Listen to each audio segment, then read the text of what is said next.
बिस्मिल्लाहिर्रहमानिर्रहीम। अस्सलाम वालेकुम नादरीन, आप यूट्यूब चैनल देख रहे हैं। मैं इमरान खान हूँ। सबसे पहले पाकिस्तान से दो खबरें, उसके बाद आलमी सतह पे कुछ इंपॉर्टेंट इतलात आ रही हैं। पेंटागन ने एक और बहुत बड़ा फैसला किया, वाइट हाउस भी इस फैसले में शामिल है। ताजरों को अब मैदान में उतारा गया है। देखें, ये जो जीएसपी प्लस स्टेटस वाला मामला है ना, ऐसा लगता है कि पाकिस्तान की मिलिट्री एस्टेब्लिशमेंट को इस बात का मुकम्मल अंदाज़ा हो चुका है, या इनके खैर ख्वाहों ने या इनके सोर्सेज ने इनको बता दिया है कि जीएसपी प्लस का स्टेटस शदीद खतरे में है। ये खबर मैं आपको पहले भी दे चुका हूं और बार बार दे चुका हूं। मैं आपको पहले भी बता चुका हूं कि पाकिस्तान की मिलिट्री एस्टेब्लिशमेंट इस वक्त पाकिस्तान में जो हरकतें कर रही है, इन करतूतों के होते हुए जीएसपी प्लस स्टेटस का कायम रहना मुमकिन नहीं है। बतौर पाकिस्तानी मेरी ख्वाहिश हो सकती है, आपकी हो सकती है, लेकिन हमें हकीकत का सामना करना पड़ेगा। जीएसपी प्लस स्टेटस किसी के कहने से, किसी के बयान देने से कभी भी खत्म नहीं होता।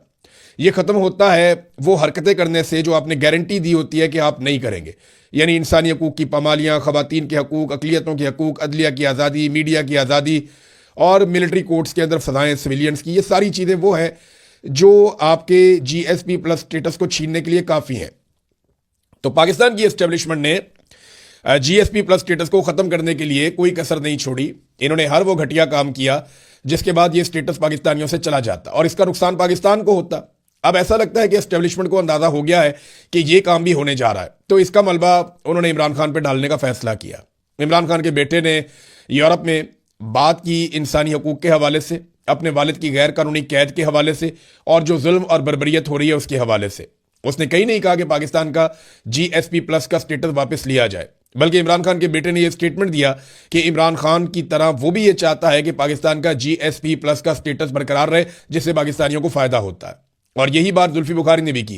लेकिन पाकिस्तान के मीडिया पे पहले झूठी खबरें चलवाई गई, और जब मीडिया की अक्सरियत ने ऐसा करने से इनकार कर दिया कि ये तो बिल्कुल ही झूठ है, हमें तो कोई एक छोटा सा जुमला तो दे दें जिसमें उसने कहा हो, चंद चैनल जो है वो गुलामी में इस हद तक आगे चले गए कि उन्होंने ये कर दिया। लेकिन फिर वुजरा ने प्रेस कॉन्फ्रेंस की और उसको चलवाया गया पाकिस्तान के सारे मीडिया के ऊपर, और अब ताजरों को मैदान में उतारा गया है। इन ताजरों का जो मुजरिम है वो पाकिस्तान की एस्टेब्लिशमेंट है, जिन्होंने पाकिस्तान में वो हर हरकत की जिसकी वजह से पाकिस्तान का जीएसपी प्लस का स्टेटस छिन सकता है। और अब ये इल्जामात डालना चाहते हैं इमरान खान पे, जो गुज़िश्ता 3 साल से जेल में है और जिसके दौरे हुकूमत में पाकिस्तान के पास जीएसपी प्लस का स्टेटस मौजूद था। अब पाकिस्तान ने वो सारी हरकतें कर दी हैं जिसके बाद ये स्टेटस पाकिस्तान से चला जाए। किसी के कहने से तो नहीं जाएगा ना। हाँ, ये हो सकता है कि डोनाल्ड ट्रंप की सिफारिश काम आ जाए, या बैन अल-अक़वामी सतह पे ये लोगों की कुछ और बातें मान लें, या अपने आकाओं के जरिए से या कुछ करके स्टेटस को बचाने की कोशिश करें। ये एक अलग बात है, वरना इन्होंने इंसानी हकूक की वो पामालियां पाकिस्तान में की हैं, वो तबाही फेरी है कि अब इसराइल भी शर्मा रहा है। जिस तरह की हरकतें इन्होंने पाकिस्तान के अंदर कर दी हैं, खवातीन के साथ खास तौर पर। अभी आलिया हमजा को गिरफ्तार किया, एक एक मामले में एक एक शख्स को एक ही वक्त में 6-6, 7-7 शहरों के अंदर मुकदमात में इन्वॉल्व करके 9 मई में इन्होंने गिरफ्तार कर लिया। पाकिस्तान ने वर्ल्ड रिकॉर्ड बनाया जुल्म का। यहां पाकिस्तान की हद तक इससे पहले कभी ऐसा नहीं हुआ था। 3 मरतबा तो पाकिस्तान में कत्लेआम हो गया है, बल्कि अब ये चौथी मरतबा जब 30 से ज्यादा अफराद फिर शहीद हो गए। जिस दिन आयतुल्लाह खामनई की शहादत के बारे में एहतजाज कर रहे थे पाकिस्तान भर में लोग, तो उस वक्त भी एक कत्लेआम हुआ। तो ये बार बार पाकिस्तान में हो रहा है। हालात ये पहुंच गए हैं कि इमरान खान साहब के वकील बता रहे हैं कि हम अपील करना चाहते हैं अदालत में, और उसके लिए हमें वकालतनामे पे दस्तखत करवाने हैं। हम वकालतनामा लेके जाते हैं तो असल में तो होता यह है कि वकील को इजाज़त दी जाती है, वो जाके अपने क्लाइंट से जेल में मिलता है और वकालतनामे पे दस्तखत ले लेता है। लेकिन पाकिस्तान की मिलिट्री एस्टेब्लिशमेंट ने आसिम मुनीर साहब के हुक्म पे इमरान खान साहब को कैद तन्हाई में डाला हुआ है। इमरान खान साहब ने कहा कि उन्हें या उनकी बीवी को कुछ भी हुआ तो जिम्मेदार कोई और नहीं, सिर्फ आसिम मुनीर साहब होंगे। तो इमरान खान साहब कैद तन्हाई में हैं, उनके वकला को उनसे मिलने नहीं दिया जाता और उन्हें किसी किस्म का वकालतनामा साइन नहीं करवाने दिया जाता। अब वकालतनामा साइन करने के लिए जेल की इंतजामिया को दिया, उन्होंने भी इनकार कर दिया। वो भी वकालतनामा साइन करवा के नहीं दे रहे, और इमरान खान साहब के जो वकला है उन्होंने इसके बारे में स्टेटमेंट जारी कर दिया है। अब आ जाए नाजरीन असल खबर की तरफ। जो बड़ी खबरें यहाँ मेरे पास मौजूद हैं, सबसे पहले तो एक खबर है अमरीकी चैनल CNN से। CNN ने इस बात का खदशा जाहिर किया है कि डोनाल्ड ट्रंप इस तनाज़े को मजीद बढ़ाने जा रहा है, और वो इस बात पे गौर कर रहा है कि सफारती बातचीत अगर नाकाम हो गई, जिसकी कामयाबी के इम्कानात कम है क्योंकि ट्रस्ट का डेफिसिट बहुत बड़ा है ना। देखिए, अमेरिका ने जो मुतालबात रखे, जरा एक नज़र आप उन पर डाल लें, आपको आइडिया हो जाएगा कि क्या ईरान ये मुतालबात मान सकता है। मुतालबा नंबर 1 ये है कि ईरान अपना एटमी प्रोग्राम मुकम्मल तौर पर रोक दे और यूरेनियम की अफजूदगी बंद कर दे, नंबर 2 मुतालबा। नंबर 3, तमाम न्यूक्लियर फैसिलिटीज़ जो हैं वो उसकी इंस्पेक्शन जो है वो इंटरनेशनली करवाई जाए। नंबर 4, जो बैलिस्टिक मिसाइल प्रोग्राम है उसको भी ख़त्म कर दे। नंबर 5, जो अमरीकी वहाँ पे गिरफ्तार हुए हैं उनको भी फ़ौरन रिहा कर दे। नंबर 6, मशरिक़ वस्ता में जो अलग अलग ग्रुप्स हैं उनको सपोर्ट करना मुकम्मल तौर पे बंद कर दे।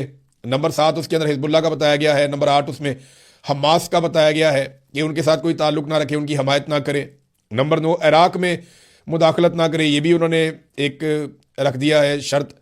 नंबर 10, शाम से जो है मुदाखलत बंद कर दे। नंबर 11, यमन में जो हौसी हैं उनकी हमायत बंद कर दे। नंबर 12, तालिबान के साथ कोई ताल्लुक ना रखे। नंबर 13, इसराइल को जो है वो मुखालफत करना इसराइल की बंद कर दे। नंबर 14, अच्छा ये मैं जो आपको बता रहा हूँ ये मुबैना तौर पे है, एग्जैक्टली तो वो दस्तावेज किसी के पास नहीं। उन्होंने ये भी कहा कि यूरेनियम जो है ये हमारे हवाले कर दे। जो 460 किलो एक यूरेनियम ईरान के पास है जिसको 60% तक अफजूदा किया गया है, वो यूरेनियम भी कहा गया कि इसकी जो एनरिचमेंट के बाद जो आपके पास है वो भी हमारे हवाले कर दे।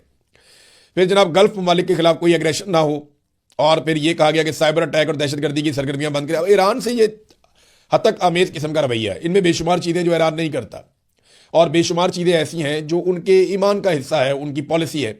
यानी वो ये कहते हैं कि जुल्म और जबर के खिलाफ हम बोलेंगे, जो फ़लस्तीनियों के साथ जुल्म हो रहा है उसके खिलाफ हम खड़े होंगे, वो बार बार कहते हैं।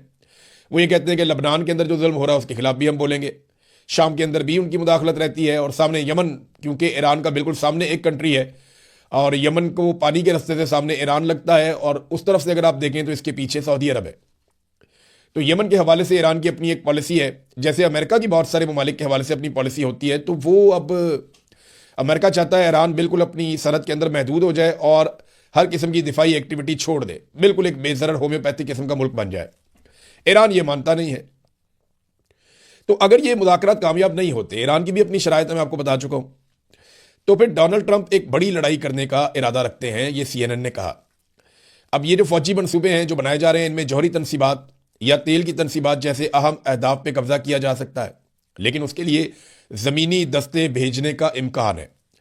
इन कार्रवाइयों से भारी जानी नुकसान हो सकता है और जंग खत्म होने के बजाय मजीद तूल पकड़ सकती है। बहुत से अमरीकी हुकाम का ख्याल है कि मजीद जंग अगर बढ़ाई गई तो ज़मीनी फ़ौज भेजना नागुज़ीर हो जाएगा, हर हाल में भेजनी पड़ेगी। लेकिन इस खित्ते के अंदर एक बड़ा तनाज़ा भी भड़क सकता है, जिसमें तवानाई की तनसीबात और समुद्री रस्तों पर हमले भी शामिल हो सकते हैं। अच्छा, इसमें एक चीज़ आप और ज़हन में रखें कि अभी जो इतला आई है वो ये आई है कि वाइट हाउस और पेंटागन इस बात के ऊपर गौर कर रहे हैं कि मज़ीद 10,000 अमरीकी फ़ौजी खलीजी इलाकों में भेजे जाएँ, यानी खलीज के अंदर 10,000 मज़ीद अमरीकी फ़ौजी भेजे जाएँ। तो यहाँ से आप अंदाज़ा कर लेना कि अमेरिका के अज़ाइम क्या हो सकते हैं, और इसका फ़ैसला अगले हफ्ते किया जाएगा। यानी ये जो हफ्ता 10 दिन है, इस बीच में चीज़ें सामने आ जाएंगी कि मुज़ाकरात होते हैं या नहीं होते, ईरान बड़ी शराइत मानता है या नहीं मानता। अगर ईरान मान जाता है तो शायद कोई रास्ता निकल आए, लेकिन अगर नहीं मानता तो क्या होगा? फिर लड़ाई होगी, फिर अमेरिका को ज़मीन पे उतरना पड़ेगा। ईरान ने 10 लाख नए फौजी भर्ती कर लिए हैं रज़ाकार, वो उनको भी लड़ाई में उतारेगा। तो ये अमेरिका के लिए, इसराइल के लिए आसान नहीं होगा, जिनके फौजी पहले ही खलीजी ममालिक में होटलों में रह रहे हैं। यानी वर्क फ्रॉम होटल की एक हेडलाइन भी चली है यूरोपीय और अमरीकी अखबारात के अंदर। अब ईरान के पास, लेकिन अब आप ये पहले देख लें कि ईरान किसी जगह पे कमज़ोर पड़ा है या नहीं पड़ा। कुछ ऐसी चीज़ें जो ईरान के लिए लंबी लड़ाई के लिए ज़रूरी हैं, उन पे हम एक नज़र मार लेते हैं। नंबर 1, क्या ईरान के पास हथियार मौजूद हैं? बिल्कुल उनका दावा मौजूद है और वो चला भी रहे हैं। अभी उन्होंने 82-83 लहरें चला दी हैं इसकी, मिसाइलों की और ड्रोन्स की, इसराइल की जानिब, और लगातार चला रहे हैं।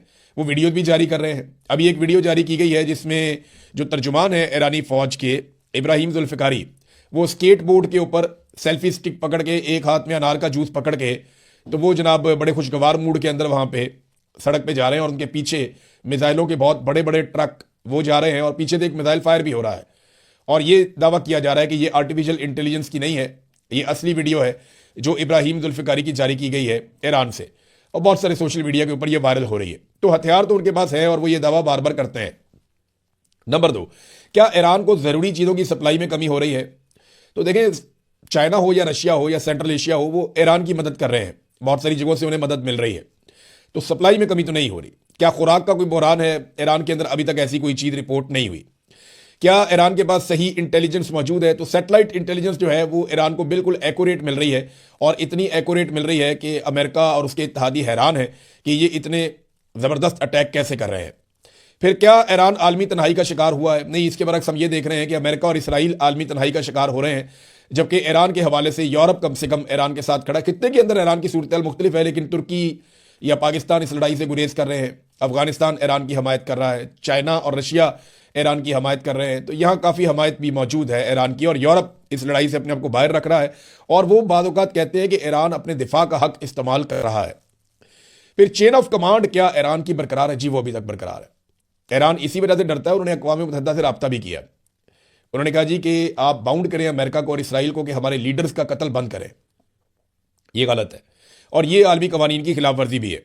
तो चेन ऑफ कमांड फिलहाल तो बरकरार है, अब आगे कुछ कहा नहीं जा सकता। क्या ईरान के अंदर कोई बगावत हो पाई या उसका कोई इम्कान है, कोई अंदर खलफशार पैदा हो जाए ईरान के अंदर?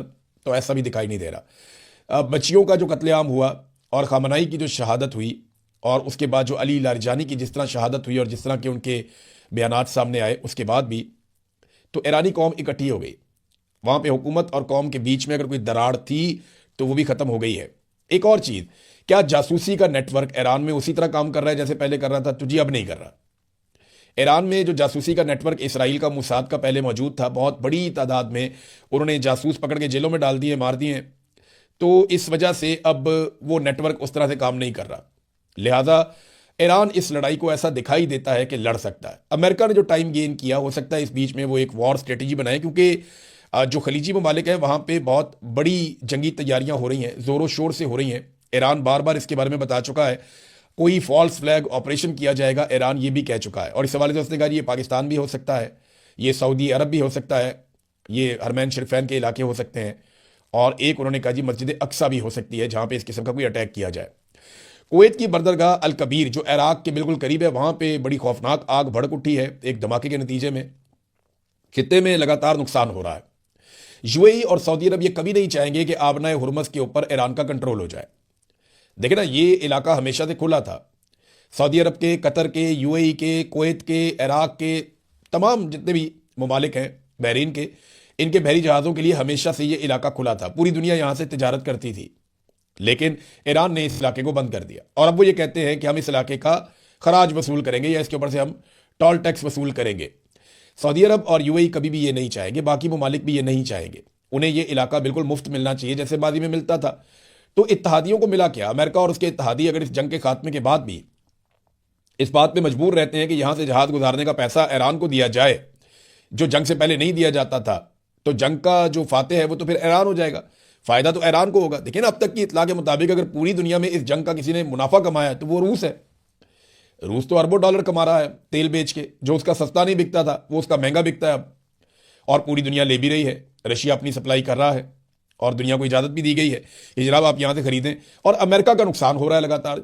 जो टॉमहाक मिसाइल्स हैं अमेरिका के, वही उन्होंने सिर्फ 850 मिसाइल दागे हैं ईरान के ऊपर। ये एक मिसाइल की जो कीमत है ये लगभग $2 मिलियन से शुरू हो जाती है और $4 मिलियन से ऊपर तक जाती है। तो आप एवरेज अगर $3 मिलियन भी लगाएं, यानी $30 लाख का अगर एक मिसाइल है, तो 850 सिर्फ और सिर्फ टॉमहाक मिसाइल अमेरिका ने गिराए हैं वहाँ पे ईरान के अंदर। इसके अलावा उनके 16-17 एयरक्राफ्ट जो हैं जंगी तैयारे, वो तबाह हो गए हैं। उनका बहुत सारा इंफ्रास्ट्रक्चर तबाह हो गया है। उनके फौजी भी मारे गए हैं, उनके बहरी जहाज़ भी तबाह हुए हैं। एक बहरी जहाज़ लंगरअंदाज है यूनान में, उसके अंदर जो अमला काम कर रहा था, वो 200 बंदे अस्पतालों में दाखिल हैं। तो अमेरिका के लिए भी इतना आसान नहीं है, उनके लिए भी ये लड़ाई बहुत मुश्किल रही है। और ऐसा लगता है कि डोनाल्ड ट्रंप इस लड़ाई को अब ख़त्म करने की पोजीशन में नहीं है। अगर तो सुलह हो जाती है तो फिर तो बड़ी अच्छी बात है, लेकिन अगर सुलह नहीं होती तो ये लड़ाई बढ़ेगी। और इस लड़ाई के बढ़ने से दुनिया की हालत क्या होगी, ज़रा ये एक तस्वीर आप देखिए। ये नाजरीन तस्वीर द इकोनॉमिस्ट के फ्रंट पेज पे लगी हुई है। ये तस्वीर आप देखें, एडवांटेज ईरान इसके ऊपर लिखा हुआ है। एक हाथ है, उसने एक मैप पकड़ा हुआ है हाथ में, ऐसे दबाया हुआ है अपनी मुट्ठी के अंदर, और उस मुट्ठी में ईरान की अंगूठी भी है। यानी ईरान ने इस तरीके से दबोच लिया है दुनिया को, ईरान को ये एडवांटेज मिल गया है। द इकोनॉमिस्ट ने इसको लिखा, और एक्चुअली ये अपना हुर्मुज़ में ईरान ने यही किया है। पूरी दुनिया के अंदर महंगाई लगातार बढ़ रही है और सूरत हाल ख़राब से ख़राब तर होती चली जा रही है। हत्ता कि सऊदी अरब ने और प्यूटन ने यहाँ तक कह दिया कि कोरोना से इतना नुकसान नहीं हुआ था जितना नुकसान अब हो रहा है। नाज़रीन, कुछ और चीज़ें मैं आपको बताऊंगा अगले वीलॉग में। अब तक के लिए इतना ही। अपना ख्याल रखिएगा, अपने इस चैनल का भी। अल्लाह हाफ़िज़।